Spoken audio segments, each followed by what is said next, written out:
어린이 페인킬러가 굉장히 부족했는데 이번 주에 50만 개가 캐나다에 도착을 한다고 합니다. 어린이를 키우는 부모들한테 굉장히 좋은 뉴스인 것 같아요. 캐나다 주택 구매자들은 작년에 비해서 인터레스트를 2배 반을 낸다고 합니다. 지금 인터레스트가 많이 올라서 이자 부담이 굉장히 크죠. 덕분에 집값이 떨어지지만 그럼에도 불구하고 이자 비용만 2배 반이 들어간다고 합니다. 변동금리지만 고정된 금액을 내는 사람들의 절반 이상이 지금 트리거 레이트가 넘어서서 페이먼트를 더 늘려야 된다고 합니다. 변동금리 주택담보대출이자 어려움이 지속되고 있다. 하지만 연방은행 부총재는 주민들이 주택구입 여력은 지금 충분하다. 좀 다른 세상에 살고 있네요. 이분은. 비치주 임대 제한 해제 알고 계시죠? 주택난이 효과 있을까? 지금 주택난이 좀 어떤 심각한 국면에 들어갈 수 있는 가능성이 있다 보니까 정부에서 여러 가지 대책을 내놓고 있습니다. 브로드웨이 라인이 지금 원래 2025년에 완공이 된다고 했는데 조금 늦어져서 2026년 초에 된다고 합니다. 중국은 얼마 전에 방역 조치를 조금 완화시켰는데 그러고 보니까 지금 중국 전역에서 코로나가 창궐을 하고 있다고 합니다. 그래서 다시 지금 항구가 문이 닫혀서 글로벌 공급망에 충격이 다시 올 것 같다고 예상을 하고 있습니다. 중국은 지급 준비율 0.25%를 인하했습니다. 지금 전 세계가 돈을 인출하고 있는데 그 반대로 움직이는 시장들이 지금 어떻게 보면 세계 공장 역할을 하고 있는 중국이 돈을 다시 풀기 시작을 했습니다. 어떤 의미가 있을까요? 수도 베이징에도 텅텅 비는 지금 사태가 벌어지고 있다고 합니다. 한국은행은 어제 발표한 기사네요. 6연속 기준금리 인상을 했는데 속도는 베이비 스텝으로 0.25%로 내렸다고 합니다. 왜냐하면 미국도 긴축 속도가 조절이 될 것 같고 지금 세계 경제의 화두는 이제는 물가가 아니라 물가 여전히 얘기하고 있죠.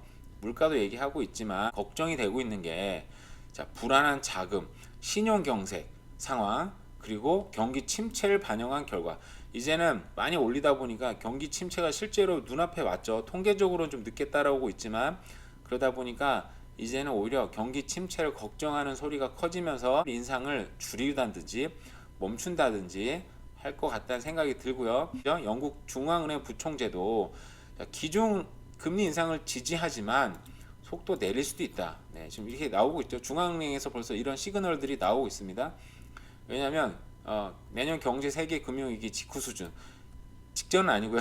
직후 수준까지 될 것 같은데 러시아 우크라이나 전쟁에 달려 있지만 미국 11월 FOMC 의사록에 다수 의원들은 금리 인상 속도 조절 언급을 했다고 합니다. 왜냐하면 이 사람들도 경기 침체가 다가올 거를 예상을 하다 보니까 지금 속도 조절이 필요하다 얘기를 했다고 합니다. BC주 외곽 지역 숙련 이미자 늘린다. 안녕하세요, 캐부자입니다. 시청하시기 전에 구독하기, 좋아요 부탁드립니다.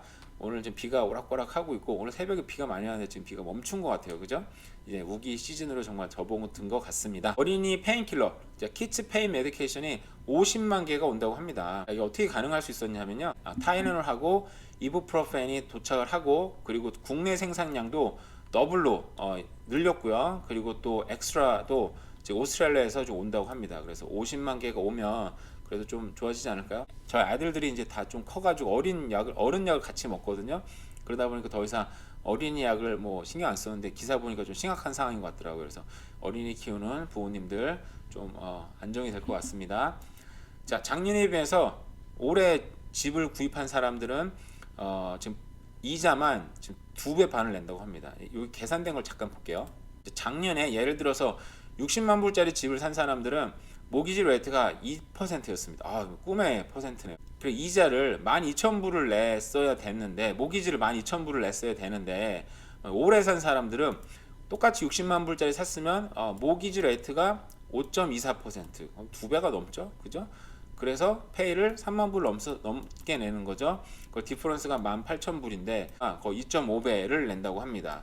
네, 이러다 보니까 집 사기가 지금 쉽지가 않죠. 집값이 떨어졌어도 내가 내는 돈, 감당할 수 있는 돈 자체가 좀 줄어들다 보니까 이게 말하는 가처분 소득이 줄다 보니까 이게 이제 집 사기가 쉽지가 않다라고 할 수 있고요. 근데 그 동안에 뭐 금리가 올랐어도 난 페이먼트 똑같은데 라고 안심했던 사람들이 많이 있는데 고통이 또 시작이 되고 있습니다. 왜냐하면 이거 보시면 이거는 이제 변동 금리인데 고정 금액을 내는 사람들이 있어요. 그래서 그러니까 이제 딱 고정된 금액에서 이자만 똑같은 금액을 내면 이자만 올라가는 거죠. 근데 이게 지금 트리거 레이트를 넘어섰다고 합니다. 그러면 은행에서는 이 사람들은 사실은 지금 내는 돈이 원금을 못 갚고 이자만 내는 거거든요. 그리고 이런 사람들 이게 지금 절반이 됐다고 합니다. 그래서 이런 사람들은 은행에서 페이먼트를 더 내라고 지금 편지가 나갈 거예요. 그러면 지금 현재 금리가 적용될 가능성이 있게 되겠죠. 그러면 모기지가 갑자기 훅 늘어난다. 웃을 일이 아니에요. 지금 저도 이 고통을 그대로 당하고 있기 때문에 웃을 일이 아닌데, 근데 연방부 총재 같은 경우는 야 그래도 괜찮아라고 얘기했대요. 왜냐하면 이 사람들은 이미 옛날에 받았을 때 스트레스 테스트를 5% 넘는 거를 다 이미 경험해봤어. 괜찮아, 할 수 있어. 물론 살 수는 있긴 있더라고요. 보니까 아무것도 못해요. 외식이고 뭐고 아무것도 못합니다. 근데 그럼에도 불구하고 뭐 햄버거나 먹고 살아야죠. 그죠? 외식을 하긴 합니다만 뭐 예전에 비해서 어떤 그런 부담감, 그리고 장 볼 때 어떤 부담감은 어마어마하다. 좀 고통이 너무 심해졌다라고 얘기할 수 있겠습니다. 자, 어쨌든 BC주의 임대 제한 해제 여러 가지 얘기를 하고 있습니다. 다가오는 주택 시장에 굉장한 위기가 오지 않을까라는 생각들이 많이 들고 있고요. 정부에서도 거기에 맞춰서 여러 가지 얘기를 하고 있는데, 물론 목소리는 다릅니다. 한쪽에서는 자, 임차인들의 선택폭이 넓어질 거다. 왜냐하면 공급이 많아질 거니까, 그죠? 또 한편에서는 투자자들한테만, 소위 말하는 다주택자들한테만 지금 유리한 결정 아니냐라고 얘기했는데, 공급도 늘어날 테고 다주택자 투자자들한테 유리한 계획이긴 하지만 자율경쟁 시장이 아니면 이 결국은 피해는 사람들한테, 주민들한테 돌아간다는 거는 이미 역사가 증명을 했고, 여기 관련된 정말 많은 리포트들이 있습니다. 브로드웨이 서브웨이가 2026년으로 딜레이가 됐다고 합니다. 원래 2025년 가을인데 2026년 초로 연기가 됐대요. 근데 그게 중요한 게 아니고, 저는 이 사진 보고 사실 놀란 게, 야 물론 지하로 뚫는 거 알고 있었지만 이렇게 대규모 공사를 지하로 뚫는구나. 밴쿠버는 이렇게 노선도 지하로 넣어주는구나. 왜냐하면 다른 노선은 거의 대부분 노선은 지상에 있잖아요.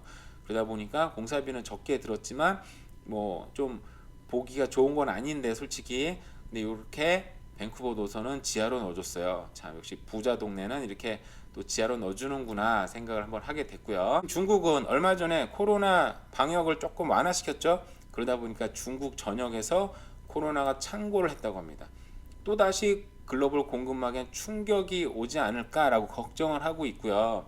그래서 베이징에도 지금 사람이 없고 방역하는 사람들만 왔다 갔다 한다고 해요. 이런 와중에 중국은 지금 거의 뭐 부동산도 그렇고 경제도 그렇고 거의 지금 폭망 직전에 이르다 보니까 전 세계가 지금 자금줄을 줄이고 금리를 인상해서 그동안 풀린 돈들을 지금 회수하는 입장, 타이트하게 조이는 입장인데, 중국은 그와 반대로, 전 세계 경제와 반대로 지급 준비율을 0.25% 인하를 해서 시장에 93조 원을 공급을 한다고 합니다. 자, 이게 무슨 의미일까요? 지금 글로벌 세계 경제가 경기 침체를 눈앞에 두고 있죠. 중앙은행도 얘기하기를, 페드도 얘기하기를, 야 경기 침체가 와도 돼. 우리는 무조건 올릴 거야. 무조건 올릴 거야. 지금까지 몇 개월 동안, 지난 정말 반년 동안 급격한 금리 상승을 일으켰죠. 그러다 보니까 지금 경기 침체가 눈앞에 오다 보니까 앞으로 정말 심각한 경기 침체가 오면 이 책임을 누가 다 져야 될까요? 이게 각국 중앙은행 책임은 아니지만 비난이, 누군가가 비난을 쏠리겠죠. 그죠? 여기에 대한 굉장한 부담감을 느끼기 시작을 하면서 한국은행도 6연속 기준금리 인상을 했지만 속도는 베이비 스텝으로 이제 걱정을 하고 있는 게, 자, 자금 신용 경색 상황, 미국의 금리 인상 속도 조절, 그리고 경기 침체를 반영한 결정을 해서게 된다고 합니다. 이제는 물가도 중요하지만 경기 침체가 정말 오면 너무 고통의 시간이 될 것 같으니까 그것도 준비를 해야 된다고 지금 이 방향이 지금 살짝 선회하고 있는 겁니다. 영국 중앙은행 부총재도 기준금리 인상을 지지하지만 금리 내릴 수도 있어 라고 얘기를 하고 있고요. 자세한 내용은 뭐 똑같은 내용입니다. 자, 내년 세계 경제 금융위기 직후 수준. 자, 글로벌 세계 경쟁률이 1.2% 전망, 마이너스는 안 가네요. 그죠? 자, 전쟁도 계속 진행되고 있고, 자, 금융위기 때 시간 많이 지났습니다만 우리가 정말 그때 자본주의는 멸망했어. 자본주의는 선사시대로 돌아갈 거야 할 정도로 엄청 심각했는데 그 직후 수준까지 간다고 합니다. 이렇게 되면 각국 정부도 그렇고 중앙은행도 그렇고, 왜냐하면 정부는요 정치인들이잖아요. 그죠? 표가 너무너무 중요한데 이 경제가 폭망하는 수준까지 금리를 올려서 저 경제를 침체로 만든다? 물론 그렇게 계획은 했지만 막상 이렇게 오면 두려운 거죠. 그죠? 그래서 속도 조절에 나설 것 같은데 미국도 마찬가지입니다. 미국도 페드도 다수 의원들 금리 인상 속도 조절을 언급을 했다고 합니다. 왜냐하면 미국도 지금 부담이 다가오고 있기 때문입니다. 과반을 상당히 넘는 수의 참석자들은 인상 속도의 둔화가 곧 적절해질 것으로 밝혔다라고 얘기를 했다고 해요. 지금까지 많이 올렸으니까 이제 누적된 효과가 경제 물가에 어떤 영향을 미치는지 좀 보자. 그러니까 이들도 말을 달리했지만 경기 침체가 온다는 것에 대해서 지금 당연히 보고 있고 거기에 대한 부담감을 느끼고 있다고 생각이 듭니다. PC죠. 외곽 지역의 숙련 이민자를 늘린다고 합니다. 사람이 너무 없다 보니까 이럴 수밖에 없는 거죠. 자, 좌브 오퍼를 잡은 회사들이 근데 멀지 않아요. 보니까 스커미쉬, 아버츠포드, 아가시스, 미션 칠리역에 있다면 5점의 추가 점수가 오고요. 그 외의 지역, 그보다 더 외곽 지역이겠죠. 그보다 훨씬 더 외곽 지역이면 15점을 받는다고 합니다. 이거 엄청난 거 아닌가요? 제가 이민에 너무 오래돼가지고 신경 관심이 없긴 했지만 그래도 이 정도면은 굉장히 파격적인 점수가 아닐까라고 생각이 드네요. 그죠? 좀 이민의 문호가 활짝 열리는 것 같아요. 네, 얼마 전에 마지막 뉴스인데 얼마 전에 사우디 선수들이 아르헨티나를 이겼죠. 아르헨티나를 이겨서 지금 한 선수당 13억짜리 롤스로이스를 준다고 합니다. 와, 이거 뛴 선수들뿐만 아니라 그 팀 전체한테 주는 것 같아요. 네, 정말 요즘에 오일 가격 올라서 지금 돈잔치를 하고 있는 사우디 입장에서는 네, 워낙 부자이죠. 빌살은 워낙 부자긴 한데 네, 부럽긴 하네요. 네, 오늘도 날씨는 흐리지만 좋은 하루 보내시기 바라고요. 네, 감사합니다.